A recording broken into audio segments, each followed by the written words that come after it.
Yo, what up, what up? It's your boy Sav Did It right here on Cinemills TV, man. Tune in or tune the fuck out. Hit that subscribe button. Make sure you like, subscribe, comment, all that, man. Cinemills TV, Sav Did It. West Side, Long Beach, baby.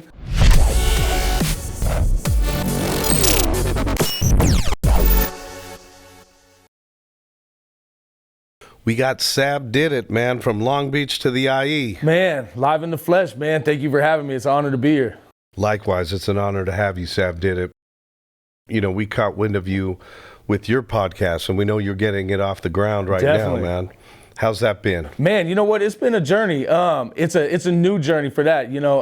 I'm predominantly known for making music, engineering, producing, the whole nine. I mean, I wear so many hats, it's ridiculous. But it's a new journey. I started about 7-8 months ago, and it's been. I enjoy it, man. I'm Italian. I talk shit. You know what I'm saying? And I just love to have good conversations. You know what I'm saying? And being able to start a platform to give other people a little recognition and shine some light on what they're doing, but also be able to control my own narrative as well. I think it's a blessing, man. It's a slow growth, but nothing great happens overnight. Yeah, they say the 3 T's. Things take time, right? Fucking right. Yeah. Shout out to 3 T's. But you love engineering, producing. Primarily hip-hop has been your shtick. Most right? definitely. Yeah. Tell us, I know you've worked with Future, The Game, T.I., Right. Quavo, E40. Tell us a little bit about the engineering process for the guys that don't quite know what an engineer does in the music game. Engineering is a very tedious process. Anybody who understands it and is in it understands the tediousness of it. Shout out to my boy Tijon Annex. He was my mentor. He's one of the most phenomenal engineers in LA and probably the game, man. His credit list is ridiculous, but he actually taught me hands-on. And what's funny is around the same time that we met, I was just making beats at the time.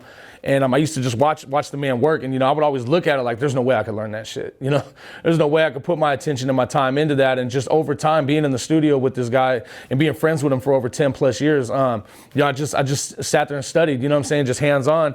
Over the course of a decade, and just, pretty much learned the basics and taught myself it. But then I really realized in that process how important an engineer is to the music. I mean, whether it's audio or video engineering, any kind of engineering role is so important and vital to any kind of content. 100%. 100%. It's a key player in the game. Yeah. And you mentioned to me you engineered 90% of Doggystyle.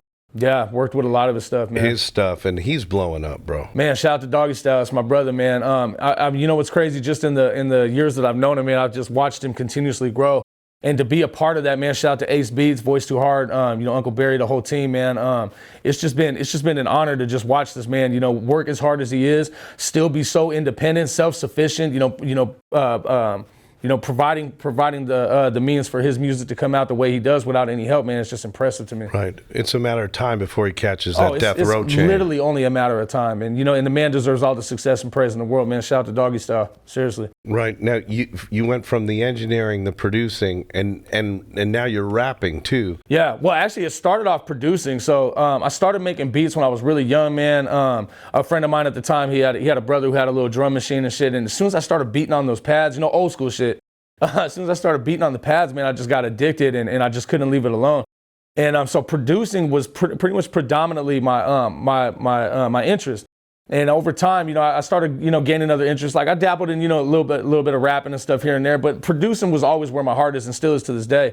After that, being around my boy Tijon Annex, man, I really just started to understand the science of engineering and how important it is. And it's really an art form in itself. Mixing and mastering is truly an art form in itself. And when you have someone to mentor you like I did, you learn the ins and outs to this shit and the trial and error, of how to provide that quality sound.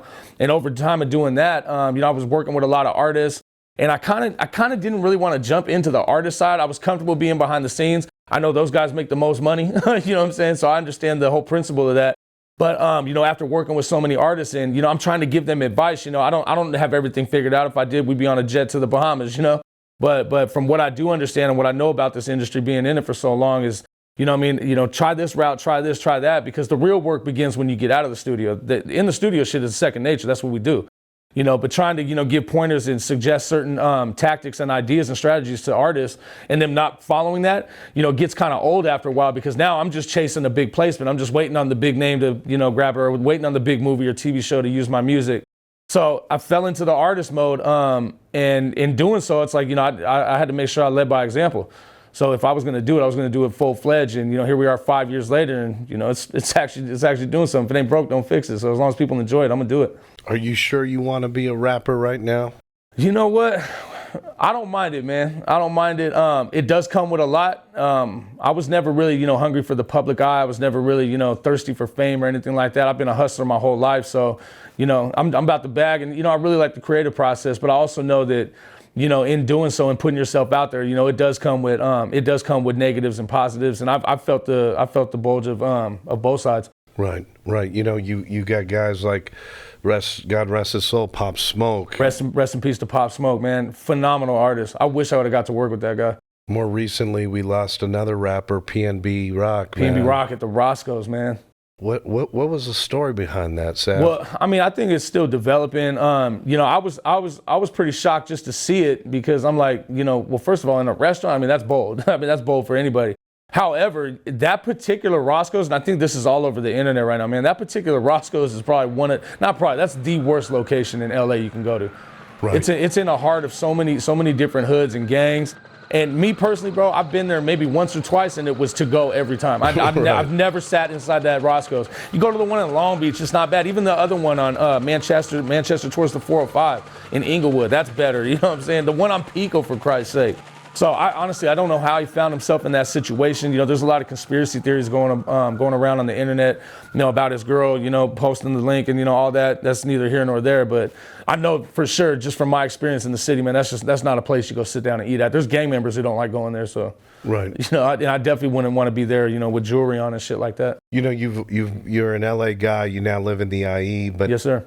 But the get down out here. What's your advice to rappers coming OT, man? And what would be your advice to these gentlemen? Man, first and foremost, move smarter. I mean, our own guys are moving. Getting taken out. We saw what happened with Draco, unfortunately, at the Once Upon a Time in LA. How the fuck does that happen on our own turf?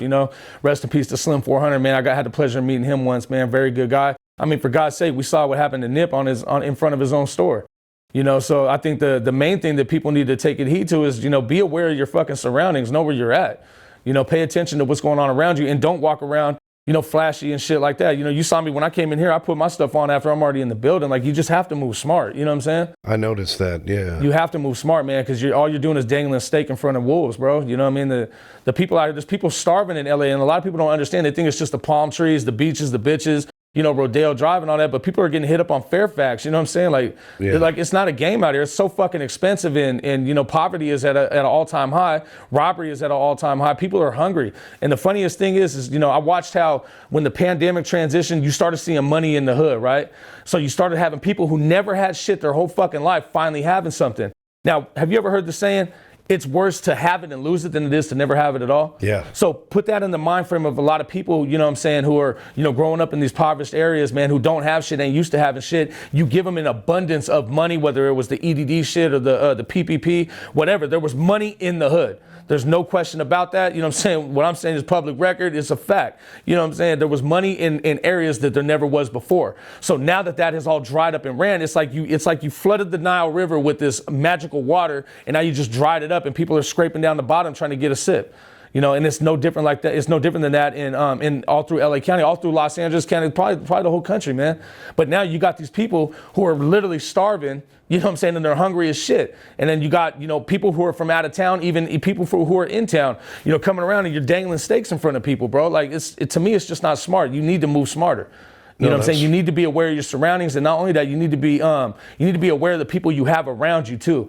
Everybody in your unit has to be, on point. Whether it's your female, whether it's your baby mama, whether it's your homeboy, your brother, your sister, everybody got to be on point, because right now, people are stalking and they're lurking to catch you slipping, even if it's not you slipping. Right.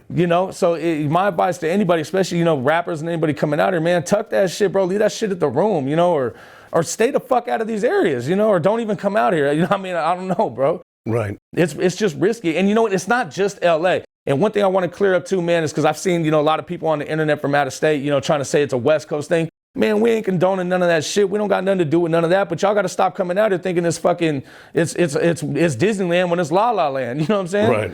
Like, be careful, man. Be aware of your surroundings. I'm not gonna go to New York and in the Bronx and walk around with a rollie on and with a bunch of hundreds in my pocket and shit and move sloppy. I'm not gonna wear these shoes. None of that. Like, I don't know, man. Either some people are not from it or they're from it and get comfortable. I really don't know what the disconnect is in that theory, but it's costing people their lives, man. Yeah, it's a shame, bro. Yeah. It's very shame. unfortunate. Rest in peace to P&B Rock. Rest in peace to all these people, man. People die every day, unfortunately, but the ones who make the headlines are the people with notoriety and fame and shit. But rest in peace to everybody who's losing their life over senseless shit. Yeah, it seems like there's a murder every night now in LA. It's just insane what's happened, bro. But speaking of P&B Rock, were you a fan of his music? I listened to a few records. Yeah. I never had the pleasure of meeting him, but he did have a few records that I had heard. I couldn't even tell you the name. Because the thing is with me, I do so much music. I'm in the studio 6-7 days a week. I work with over 50 artists, some known, some unknown. So I'm constantly doing music. So it's hard for me to really just kind of keep up with shit. I have to force myself to do it because I always want to stay up to date with what's popping and what's hot. But I have heard a lot of his music, and man, the dude had an amazing voice, and I feel like he had probably reached a peak in his career, and then maybe it sort of started to fizzle a little bit, and people just seemed like they forgot about him. But the man still had an undeniable talent, and I think he had an undeniable future. He was just probably waiting on that next hit or that next banger to come out. Sure, man. Rest in peace to P&B Rock. Yeah, rest in peace to him, and we pray for his family. And a tragic incident. As a producer, do you like to listen to other people's music, or does that create an influence on you don't want? You know what? It's funny. That's a great question. I'm always listening to everybody else's music, man. Whether it's people up and coming or it's people popping or even a lot of old school shit. I hear a lot of artists and a lot of people say, I don't listen to other people. I don't listen to this. I can't really call bullshit, but I kind of want to, because to me, it's like, well, where did you get your influence from? What made you want to do music? Like me, still to this day, I'm a fan of music. When I was growing up, and we used to go to Tower Records and get the CDs. Man, I'm ripping the book open before I even put the shit inside the deck. You know what I'm saying? I'm reading like, who were the credits? Who produced this? Who mixed this? Who mastered that? Like, I've always been a student of the game, and that's why I always do right by the culture. You know what I'm saying? Even if I am a guest in this genre, you know what I'm saying? I always do right by the culture because I do my homework and I study the shit. Right. So to me, I always got my ears to the streets. I'm listening to the up and coming generation. I'm always listening to the old school shit. I can't. I'm a '90s head, man. That's kind of my era. So I'm always hooked on the '90s shit. But I'm always keeping my ears open to what's coming out, new as well. Give us your Mount Rushmore, your favorite. Mount Rushmore. Okay, man. Some people gonna get mad about this, but I'm gonna keep it a buck. Number one's it's gonna be Pac, man. Pac got me through a lot of personal things, that I was going through, and I think he was very inspirational to a lot of people like that. My number one artist, this is probably gonna surprise a lot of people. My number one artist, my favorite artist that I'll listen to on repeat in heaven for the rest of my life if I have to, is Sade. Wow. Sade, that is my favorite musician, band, artist. I've never seen her in the band in live, but she's amazing. Amazing. Hands down my favorite, man. But if we're gonna talk hip hop, Pac will be up there. I love Dre's history and what him and Snoop have done. I've always been a fan of Tech Nine, man. Shout out to Tech Nine and Strange Music. Tech, to me, is just bar for bar one of the most undeniably talented lyricists that hip hop's probably ever seen. And I mean, he gets his credit, but I personally don't feel like he gets enough credit, if that makes any sense. He's always remained an underground kind of guy. Yeah, but he's an underground god. I mean, Tech and what him and Strange Music have built, man, have showed, have paved a way for the independent route. Now, mind you, we've seen, Master P, we've seen 3 6 Mafia, we've seen a lot of, very successful underground acts, but just what they've been able to build out in KC, man, it's phenomenal to me, man. I hope to work with them guys one day. Shout out to Tech and Strange. Keep going. So you. Tech. Okay, so yeah, I did. Okay, Pac, for show Pac, Dre, Tech. I gotta put Biggie up there too. Okay, I'm gonna say something a lot of people ain't gonna like, but this is my fact. I think Biggie is a better lyricist than Pac, bar for bar. But Pac is, to me, just more of an influential artist, if you would. Right. So maybe people can jump in the comments and agree or disagree. But I'm giving credit to both, man. I was a big fan of Big L. Big L was one of the hardest fucking lyricists to come out of New York at that time too. And rest in peace to Big L. So I would go Pac, Big, Dre, Snoop. How many's on Mount Rushmore? 5 or 4? I think you're there, man. So basically, it's a West Coast roll call. For sure. And you've got a couple. You got Big L and Biggie in there, and then where's Tech Nine from? Kansas? Kansas City. Yeah, okay. Yeah, Kansas City, Missouri, Midwest. Missouri. Yeah. I was a huge Twista fan too, man. Shout out to Do or Die and the Twista. legendary. Yeah, the legendary Traxxer. The legendary Traxxer is one of my favorite producers, man. I could go on a whole Mount Rushmore on producers too, and Traxxer would be up there too, man. I remember probably last year Traxxer reshared one of my story posts. I did an interview for this other platform, and I had mentioned him, and I guess he caught wind of it and shared it. So man, shout out to Traxxer, man, one of my favorite producers. That's but awesome. Yeah, that whole era right there with Do or Die and Twista, man. Oh my God, like that's your thing. Iconic music, yeah. Yeah, and you've got the engineering, the producing, the rapping, the podcast down, right. and we call that the show. Tell us a little bit about the business and VST Music Group and being an entrepreneur in this game. Definitely, man. It's been a hell of a journey, but it's been one worth talking about. And thank you for asking me about that. VST Music Group was started by me, my brother V Dollars, and my boy Tijon Annex. We were a part of a music and film company prior to founding it, and some business dealings were a little foul, and we ended up having to walk away from the situation. But in doing so, we formed VST. We didn't know what the fuck we were gonna do.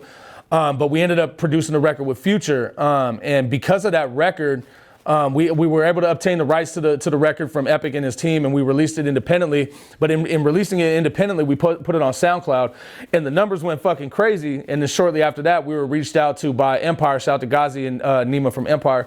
Empire reached out to us with a distribution deal, and then we were able to do a joint merger with VST Music Group and Empire. They were just Empire Distribution at the time, and this was actually 3 months before they did their joint merge with UMG, Universal Music Group, for those who don't know. A multi-million-dollar deal. And then after that, Empire actually became a record label, and that's when you saw them sign like Dolph and Mozzy and Stupid Young and all these amazing artists that they have on the roster over there. So we've been under their umbrella for since 2017 now, yeah. Good for you, man. And you mentioned it was kind of a happy accident, but do you think that's a game plan for other people trying to break in, give the nickel bag out for free, and then you could sell the kilo on the back end? Yeah, absolutely, bro. Because I think a lot of people, and then just to get back on the entrepreneurship and that aspect, you got to think about tomorrow's dollar and not today's buck. You know what I'm saying? And I really truly live by that. I mean, we all have priorities and bills and shit like that. So, get your money, handle your business, you know what I'm saying? But at the end of the day, you got to think on the bigger picture too. Because if you're just doing this for the dollar, that's all you're going to do is make a dollar. If you're thinking of the bigger picture, you know what I'm saying, you can always go further. And I've always had that theory. And in doing so, it's like, certain artists that I've worked with, or even on the strength of that, releasing a record of that magnitude on a free streaming site, it opened the door for, an opportunity that has got us paid, that has brought more income in and more opportunities and placements. So I would suggest to anybody, man, don't just think about the buck today, man. Think about the check tomorrow. Right. I had a mentor say that money has wings, it'll fly away. But if you chase quality, right, the money will follow you. Facts. And you're chasing the quality, Sav, and I commend you for that. Thank you, sir. Yeah. Quality over quantity with me, 100%, man. I just believe that's what's kind of lacking in today's climate too. Is we got a lot of people who just they revert to the YouTube beats, or it's almost like the essence in creating and quality has been the bar has been set so low now. So my idea, and with everybody that I work with, is to set the bar high again. Let's come out with the best quality shit, and it's gonna stand out. And having an ear for music and being an engineer, I know about sonics and how DBs work and all that, frequencies, and in doing so, the best quality is gonna stand out 100%. 100%, and that showed in you have a slapper winning that did over what, a million hits? Yeah, it's like 1.2. It's like almost 1.3 in a year. That's insane, it's my man. first million views, man, and yeah, that's a trip, man. Would you play that for us in studio, man? Absolutely. Yeah, absolutely, cool, man. So we'll run that, and we'll get our audience accustomed to. For sure, yeah. Thank you for that. Yeah, that slapper, man. Yeah, check it out. It's off of my second project, Made. And you and I have a mutual friend. Shout out to Lupe 46. Shout out to Lupe Gotti. That's my baby right there. That's my homegirl, man. Bro. Yeah, neighborhood, bro. Yeah. You did a song with her called Don't Miss. How's that going? Oh, man, it's actually doing really good, man. We got a visual. We're planning real soon. We're going to shoot it with Voice Too Hard. Shout out to my bro, Voice Too Hard, man. If y'all don't know who he is, man, he's one of the most phenomenal, I don't even want to say up and coming, because he's already established his name in the LA scene as one of the best videographers. hands down, man. He's a goat out here, and yeah, he's definitely gonna. He actually shot the winning video too. That's so dope. Shout out to Voice Too Hard. But yeah, we're gonna have him shoot the video hopefully in the next few weeks, and then yeah, great song, great single. I produced it, mixed and mastered it. Lupe's new to the rap world, but she's taken to it like a fish to water, man. She did the hook, man. It's a banger, man. Go check that out on all platforms. She's great, yeah. She's amazing. I think music, man, and we've had this discussion before, is something that transcends all color lines, bro. White, white, Asian, black, whatever, Spanish. It's all of an art form, and it's seen through your lens. You know what I mean? So I think that it's a cool thing that there's diversity in hip hop. Oh, most definitely. I always say music is a universal language. And one of the most captivating things to me about music, especially timeless music, is a certain song, a certain beat, whatever it is, it can be a bookmark in your life. Have you ever been driving around and then you hear a certain song and it's almost like it mentally teleports you back to that time in your life? It could be a sad song, it could be a happy song, it could be a song you have with your lady, you know what I'm saying? It's nostalgic, bro. 100%. When you hear that old song and you go, man, I remember, what was I doing when I was listening to this? And you go back to that age. That it's a time transport. It's definitely if they haven't discovered time travel yet, music already discovered it, man. And that's one of the most captivating things I love about it. And that's what I want to make too. I want to make timeless music. And I've been trying to condition and train myself to not overthink. I believe that I'm over perfectionist. I overthink shit a lot of the times. But I've realized that in doing so, like even with the winning record, something I didn't overthink as much, it can have an even greater impact. Less is more sometimes, and I'm really trying to teach myself that. But that's the goal, is to make impactful music, man. I want to be the bookmark for people. How long have you been in the music game now, from just the engineering to the beginning to now? For sure. Making beats, about 15 years. Probably a little longer than that, man. I'm still young, but about 15 years. Engineering for 10, and I've been rapping for about 5, going on 6 now. It's a long road, bro. Oh, 100%. Yeah. 100%. It doesn't happen overnight. Right. And the guys that you think it happened overnight, it took them 15 plus years to be an overnight success. Yeah, and I've seen a lot of people, quit. It's funny because doing what I do, doing what we do, even what you do, man, you know what I'm saying? It's a fine line between genius and insanity. And the reason for that is you got to think, well, either you're crazy as shit to keep doing this, thinking it's gonna prosper you, but you're also genius if it does. So it's like you can't win or lose, you know what I'm saying? It's a double-edged sword. So at the end of the day, it's like you just got to stick with it and believe in it. And I can't see myself doing anything else, man. I was doing it when I was broke.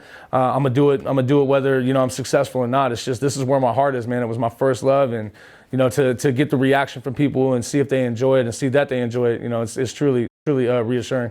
The engineering game and producing game is almost like there's an apprentice and there's a master. Are you willing to take on a young kid and show him the ropes, or have you already? Yeah, actually I have already. It's funny you say that. Engineering, I've been working with a couple young guys who are trying to get into it. It's just my schedule has been so ridiculous because I work so frequently. I'm running sessions, almost on a daily basis, sometimes 30, 40 sessions a week, which sounds ridiculous, but yeah, that's why I have glasses on, because my eyes, I look like a raccoon from lack of sleep sometimes.